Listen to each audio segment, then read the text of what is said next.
হায় হায়, কেমন করে এলাকাবাসীদের কাছে আমি আমার মুখ দেখাবো? বিয়ে করি নাই, স্বামী নাই, কিন্তু পেটে সন্তান চলে এসেছে। হায় হায়, এলাকায় কেমনে মুখ দেখাবো? লজ্জায় পড়ে মারিয়াম আলাইহিস সালাম এলাকা থেকে চলে গেলেন।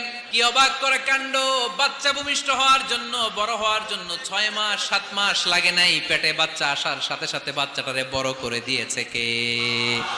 মারিয়াম আলাইহিস সালাম এবার বসে পড়লেন, বুঝতে আরম্ভ করলেন প্রেগন্যান্সির পেইন উঠেছে। হঠাৎ করে পেট থেকে বাচ্চা ভূমিষ্ঠ হয়ে যাওয়ার পরে উনি কাঁপতে আরম্ভ করলেন। ক্ষুধার চোটে খাবার কিছু নাই, সামনে ঝর্ণা, উপরে একটা খেজুর গাছ।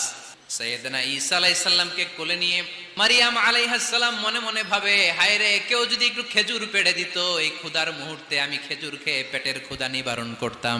রব্বুল আলামিন মারিয়ামকে উদ্দেশ্য করে আয়াত নাজিল করে দিলেন, হুজ্জি ইলাইকি বিজিযআইন নাখলা। এর মানে হচ্ছে মারিয়াম কেউ পেড়ে দিবে না।